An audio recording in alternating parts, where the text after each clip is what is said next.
ধুর বাবা, ভালো লাগে না, এত সময় কেউ নষ্ট করে। কত করে বললাম আমার মাদ্রাসায় ফিরতে হবে, আমাকে তাড়াতাড়ি ছেড়ে দে তোরা, কিন্তু কে শুনে কার কথা? জোর করে আমাকে আটকে রাখলো। আজ মাদ্রাসায় ফিরলে নির্ঘাত পিঠে লাঠি ভাঙবে হুজুর। আমাকে কতবার বলেছে বেশি রাত করে বাইরে না থাকতে, সন্ধ্যার মধ্যে যেন মাদ্রাসায় ফিরে যাই, কিন্তু এমন ভাবে আমাকে আটকে রাখলো, নেহাতি বন্ধু বলে কিছু বলতে পারিনি। এই মাদ্রাসায় এখন কেউ থাকে না থাকে কে জানে। দেখতে তো তেমন একটা খারাপ মনে হচ্ছে না। সবাই এটাকে পরিত্যক্ত মাদ্রাসা কেন বলে? কাউকে জিজ্ঞাসা করলে কেউ ঠিকমতো বলতেও চায় না। আমি এখানে নতুন বলে হয়তো কেউ আমাকে বিশ্বাস করে কিছু বলে না। বারবার মন চায় মাদ্রাসার ভিতরে গিয়ে একটু দেখি আমাদের মাদ্রাসার মতন নাকি আরো সুন্দর। বাঁচাও, কেউ কি শুনতে পাচ্ছ?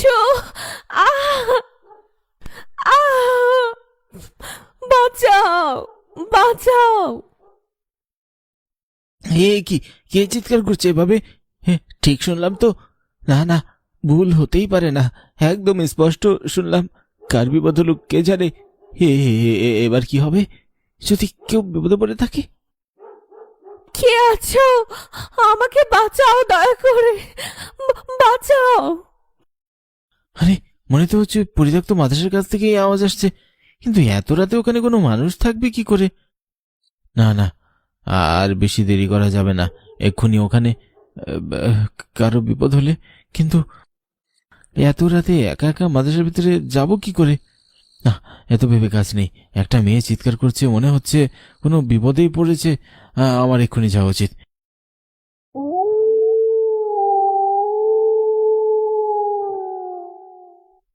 এখান থেকে তো আওয়াজটা আসছিল, কিন্তু এখন আর আওয়াজ পাচ্ছি না কেন? একটা মেয়ের গলা মনে হচ্ছিল।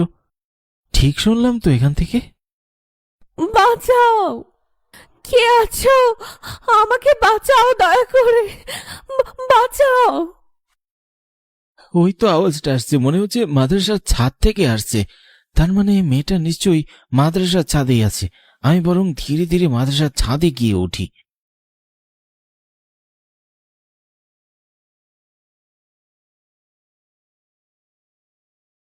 হে কি, এখানে তো কাউকেই দেখতে পাচ্ছি না, কিন্তু আওয়াজটা তো এখান থেকেই আসছিল। কিন্তু ছাদে তো কেউ নেই, তাহলে কোথায় গেল মেয়েটা? আমি এখানে এসেছি, সেটা কেউ খবর পেয়ে যায়নি তো? হতে পারে তারা সবাই লুকিয়ে পড়েছে মেয়েটাকে নিয়ে। কিন্তু মেয়েটাকে এই পরিত্যক্ত অবস্থায়, এই পরিত্যক্ত মাদ্রাসায় কারা ধরে আনলো? আমার মনে হয় আমার আর দেরি করা উচিত। আমার এক্ষুনি আশেপাশের লোকজনকে ডাকা উচিত। আমি ছাদের কিনারে গিয়ে বরং মাদ্রাসার কাউকে ডাকার চেষ্টা করি। আমাদের মাদ্রাসা তো খুব একটা দূরে নয়, এখান থেকে ডাকলে স্পষ্ট শোনা যাবে।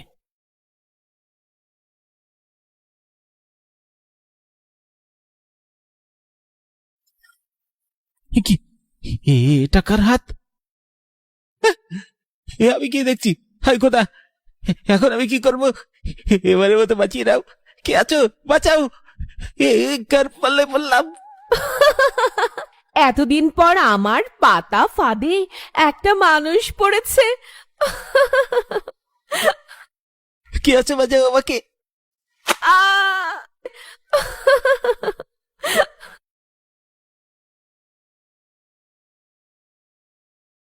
তোমাকে না কতবার বলেছি গিন্নি, খাবারে নুন একটু কম দেবে।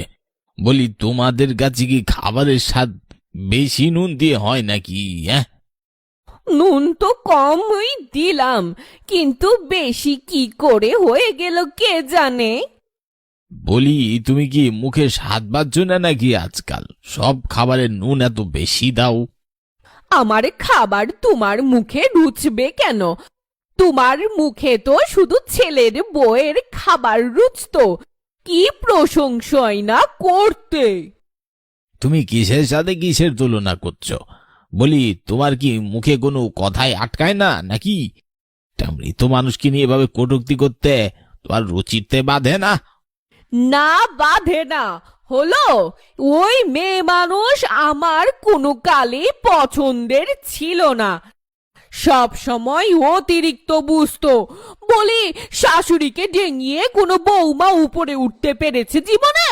কিন্তু সেই মেয়ে মানুষ সব কিছুতেই তার শাশুড়িকে ডিঙিয়ে উপরে উঠার চেষ্টা করত। আর এই স্বভাবটাই আমার সব সময় অপছন্দের ছিল। তুমি কোনোদিনই শুধরাবে না গিন্নি। একটা মৃত মানুষকে নিয়েও আজে বাজে কথা বলতে তোমার লজ্জা হয় না? জীবিত থাকতে মেয়েটাকে তো কম কষ্ট দাওনি, মরে যাওয়ার পর তোমার এই সমস্ত আজে বাজে কথা শুনে নির্ঘাত মেয়েটার আত্মা কষ্ট পাচ্ছে। মা তো দূরের কথা, তুমি শাশুড়ি হবার যোগ্যও না। লোকে বলে শাশুড়ি নাকি মায়ের মতন হয়, বড্ড ভুল কথা বলে সকলে। শাশুড়ি কোনোদিনও মায়ের মতন হতে পারে না। তার উপর তুমি তো শাশুড়ি হবার যোগ্যও নয়। বেঁচে থাকতে মেয়েটার হাড় মাস জ্বালিয়ে খেতে, মরার পরও ছাড় দিচ্ছ না। তুমি তো ওই মেয়ের তরফদারি করবেই। তোমার খুব পছন্দের বিয়ে কি না? নিজে পছন্দ করে ছেলের বউকে ঘরে এনেছো, তার প্রশংসা না করলে চলে না কি তোমার? পেটের ভাতই তো হজম হবে না। কতবার করে বলেছিলাম ওই মেয়েকে আমার ঘরে না আনতে। ওকে আমার কোনো কালেই পছন্দ ছিল না। যে মেয়ের বাপ তার মাকে ছেড়ে চলে যায়, সেই মেয়ে যে কত ভালো হবে তা আমার জানা আছে। না, এই মেয়ের মাও ভালো ছিল না, আর এই মেয়েও ভালো না। খুব ভালো হয়েছে মরেছে। তোমার এই স্বভাবের জন্য আমাদের ছেলেটা আজও স্বাভাবিক জীবনে ফিরে আসতে পারল না। কত করে বললাম আবার নতুন করে জীবন শুরু করতে, কিন্তু করল না। কারণ অন্য বিয়ে করেও কোনো লাভ নেই। এই ঘরে যেই আসুক না কেন, তুমি পায়ে পা বাঁধিয়ে তার নামে কুটনামি করবেই। কোনো মেয়েকে তুমি শান্তিতে বাঁচতে দেবে না এই বাড়িতে। কোন দিন যেন আমিও তোমাকে ছেড়ে যাই। থাকতে মন চায় না তোমার সাথে এই বাড়িতে আমার। নেহায়েতি বিয়ে ভাঙা অনেক বড় পাপ কাজ, নইলে কবেই বিয়েটা ভেঙে দিতাম। তোমার মন এত নোংরা, ছি। যাও, ছেড়ে যাও। তোমাকে কে বারণ করেছে শুনি? আমাকে ছেড়ে চলে যেতে পারলেই তো তুমি বাঁচো। সহ্যের বাঁধ ভেঙে গেলে সেটাই করব একদিন। ইয়া খোদা, কতটুকুই বাউমার হয়েছিল ছেলেটার! এই অল্প বয়সে ছেলেটাকে তুমি নিজের কাছে ডেকে নিলে। আমার কেমন কেমন সন্দেহ হচ্ছে ও হুট করে এখানে কেন আসতে যাবে। আমার মনে হচ্ছে আদুদ্দা করেছে। ইয়া খোদা! খুদ খুশি কেন করবে? আমার মনে হয় বাড়িতে কোনো ঝামেলার কারণে হয়তো ওর মন খারাপ ছিল। আমাকে কয়েকবার বলেছিল ওর বাড়ির অবস্থা তেমন একটু ভালো নয়, মা বাবা সারাদিন ঝগড়া করে। এখন এসব নিয়ে চিন্তা করে কোনো লাভ নেই, কবর দেওয়ার ব্যবস্থা করতে হবে। আমি পরিত্যক্ত মাদ্রাসা সম্পর্কে অনেক শুনেছি ওইখানে নাকি একটা হিন্দু পরিবার ছিল আগে। ওই বাড়ির বউ আগুনে পড়ে মারা যায়। তারপর ওরাই বাড়ি ছাড়ার পর এখানে মাদ্রাসা তৈরি হয়েছিল। আশেপাশের লোকজনরা বলে ওইখানে নাকি খারাপ কিছু আছে। আমিও শুনেছি, কিন্তু আমার মনে হয় ওই সব ঝুট। মাঝে মাঝে লোকেরা বলতো ওই মাদ্রাসা থেকে নাকি কান্নার আওয়াজ আসে। এখানে আগে যে মৌলবী ছিল সে যাওয়ার পর দিন আমাকে বহুত কুছ বলে গেছে। বলেছিল ওই মাদ্রাসার কোনো ছেলে যেন ওই পরিত্যক্ত মাদ্রাসার কাছে না যায়। হে, এরকম কোনো কথা আমিও শুনেছিলাম। আমার একটা খটকা লাগছে। কি খটকা? শ্যামলের যদি আত্মহত্যা করার ইচ্ছা থাকতো তাহলে ওই পরিত্যক্ত মাদ্রাসায় গিয়ে কেন করবে? আমাদের মাদ্রাসাও তো করতে পারতো। আমি যতদূর জানি শ্যামল ওইখানে এর আগে কখনো যায়নি। মাঝে মাঝে আমাকে জিজ্ঞেস করতো ওই মাদ্রাসার ব্যাপারে, কিন্তু আমি নিজেই তেমন কিছু একটা জানতাম না বলে কিছু বলিনি। ওর ইচ্ছা ছিল ওই মাদ্রাসায় একবার ঘুরে দেখার, কিন্তু হুজুর মানা করায় ওখানেও পা রাখতে পারেনি। তবে গতকাল কেন শ্যামল ওখানে গিয়েছিল?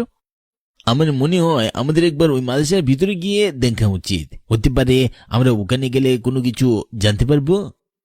ওইখানে যাওয়া একদম সহি হবে না। আগের হুজুর বারণ করে গেছে। যাওয়ার পর যদি আবার কোনো মুশকিল হয়, তাহলে আমরা ওই মাদ্রাসার বাইরে দাঁড়িয়ে আজকের রাতটা পাহারা দিতে পারি। বাইরে থেকে দেখলে কোনো বিপদ হবে না। আমারও একই মনে হয়। আচ্ছা বেশ, তোমরা যা সহি মনে করো, তবে সাবধান। কোনো গড়বড় করা চলবে না, বুঝলে? তবে সবার যাওয়া জরুরত না, হ্যাঁ, যে কোনো দুজন যাও।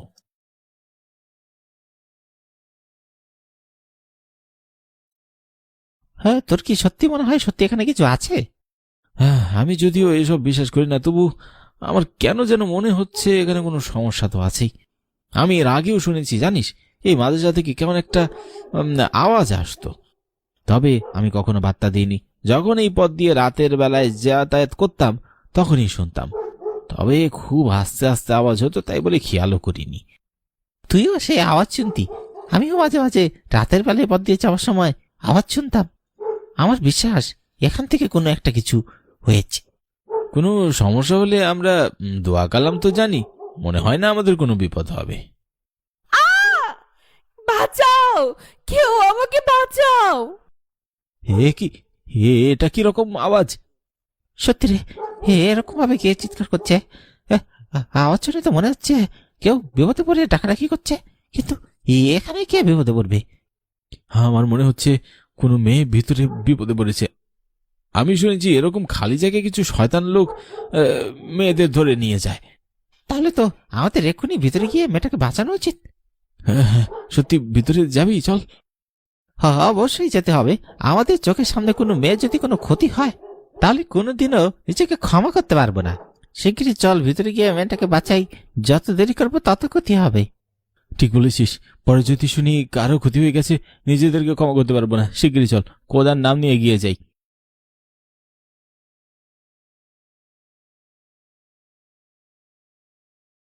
কি ব্যাপার, এখানে তো কেউ নেই।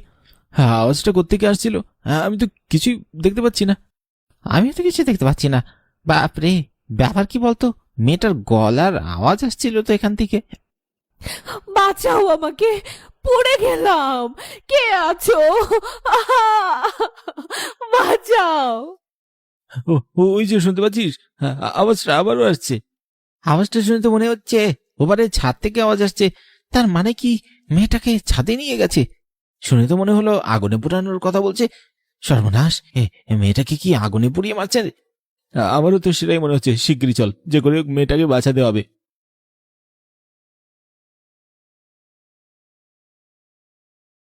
কি ব্যাপার, এখানে তো কাউকেই দেখতে পাচ্ছি না, তবে আওয়াজটা তো এখান থেকেই আসছিল। আমারও মনে হচ্ছে আওয়াজটা এখান থেকে আসছে, কিন্তু কাউকে তো দেখতে পাচ্ছি না। ঘটনা কি? মেয়েটা কোথায় গেল? চল খুঁজে দেখি, হতে পারে ছাদের অন্য কোনো পাশে আছে। আশ্চর্য, কাউকেই তো দেখতে পাচ্ছি না, তাহলে আওয়াজটা কোত্থেকে এলো? সেটা তো আমার মাথায় ঢুকছে না।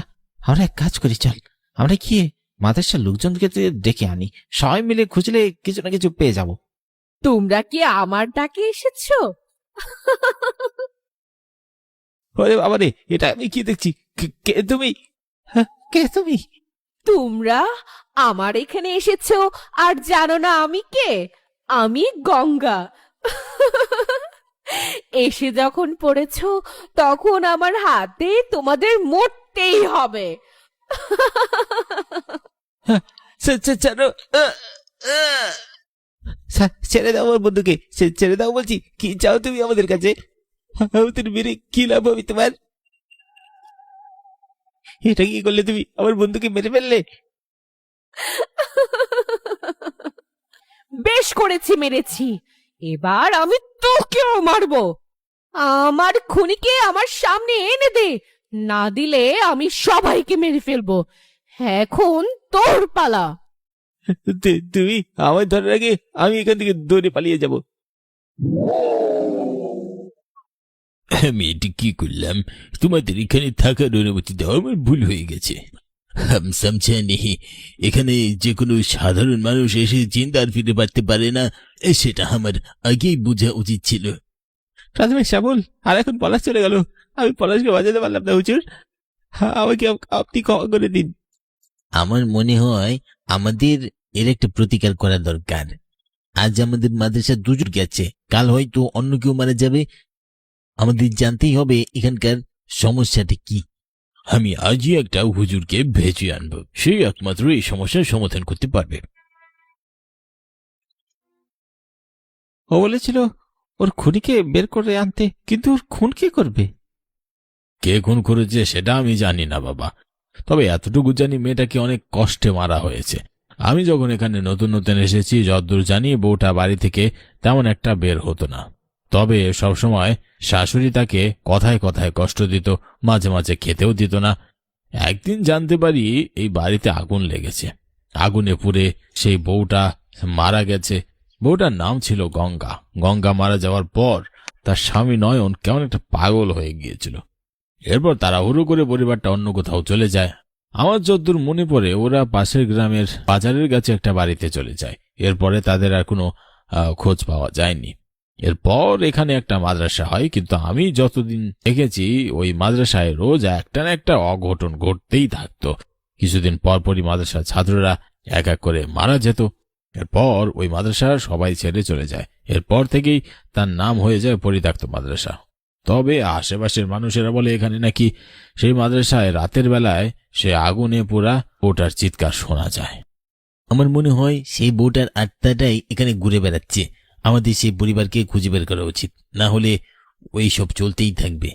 আগামীকাল আমি আর হালিম দুজন মিলে সেই পরিবারকে খুঁজে বের করব। পাশের গ্রাম পুরোটা খোঁজা দরকার। পাশের গ্রাম পুরোটা খুঁজে ফেলবো। বেশ, তোমরা দুজন তাহলে কাল সব জায়গায় খোঁজার চেষ্টা করো। আমিও আমার চেনা পরিচিত মানুষজনদের জিজ্ঞাসা করে খোঁজার চেষ্টা করছি।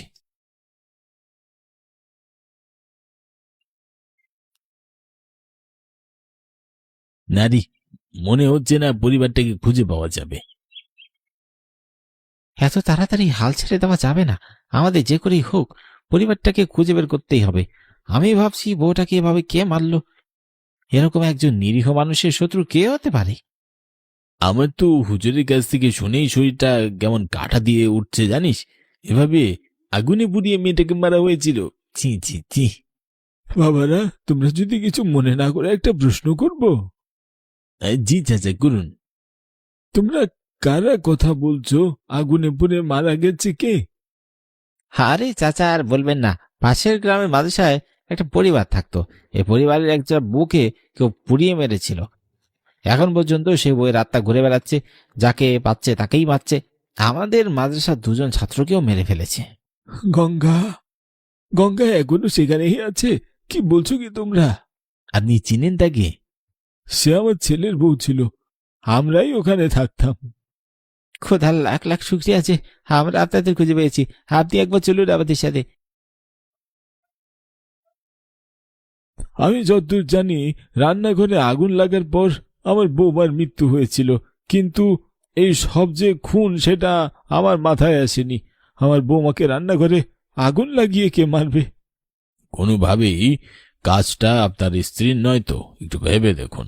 আমরা এই পাড়ায় যতজন থাকতাম সবাই জানতাম যে আপনার স্ত্রী আপনার ছেলের বউকে একদম সহ্য করতে পারত না। কথায় কথায় মারধর করত। গিন্নি, এই কথাটা আমার একবারও মাথায় আসেনি, কিন্তু আমার বিশ্বাস হচ্ছে না গিন্নি এই কাজ করবে। আপনার ছেলে এখন কোথায়? আমার ছেলে বাড়িতেই থাকে, তবে কারোর সাথে খুব একটা কথা বলে না। আমার বৌমা মারা যাওয়ার পর ও কেমন একটা হয়ে গেছে।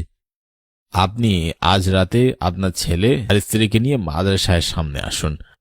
আজই সব প্রমাণ হয়ে যাবে। আমার বিশ্বাস আপনার বৌমা আপনাদের কোনো ক্ষতি করবে না। হতে পারে আপনাদের দেখলে সে শান্ত হয়ে যাবে। গঙ্গা, শুনতে পাচ্ছ তুমি আমার কথা? গঙ্গা, তুমি এতদিন পর আমার কাছে এসেছো। তুমি জানো আমার এখানে একা একা থাকতে খুব কষ্ট হয়।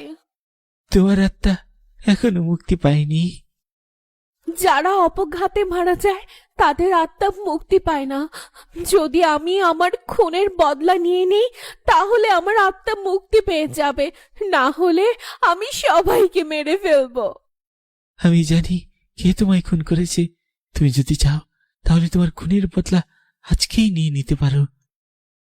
তুই জানিস বৌমাকে কে মেরেছে? মা, মা মেরেছে গঙ্গাকে। তুই কি বলছিস এসব? তোর মাথা ঠিক আছে? নিজের মাকে তুই খুনি বলছিস? আর অভিনয় করো না মা। তুমি যখন রান্না করে আগুন লাগিয়ে গঙ্গাকে পুড়িয়ে মেরেছিলে তখন আমি সেখানে ছিলাম। আমি দৌড়ে গিয়ে গঙ্গাকে বাজানোর চেষ্টা করি, কিন্তু ততক্ষণে অনেক দেরি হয়ে গেছে। গঙ্গার শরীরের বেশিরভাগ পড়ে গেছে।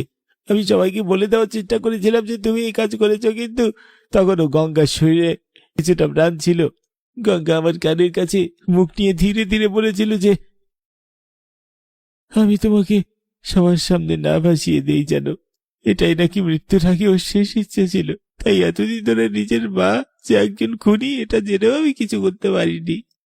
বৌমা, বৌমা, তুমি আমায় ক্ষমা করে দাও মা, আমি ভুল করে ফেলেছি রাগের মাথায়। না, আজ আজ ছাড়বো না তোকে। আ আ আ আ আ আ।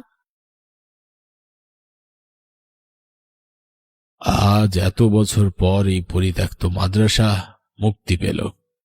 গঙ্গা নিজেও আজ মুক্তি পেল।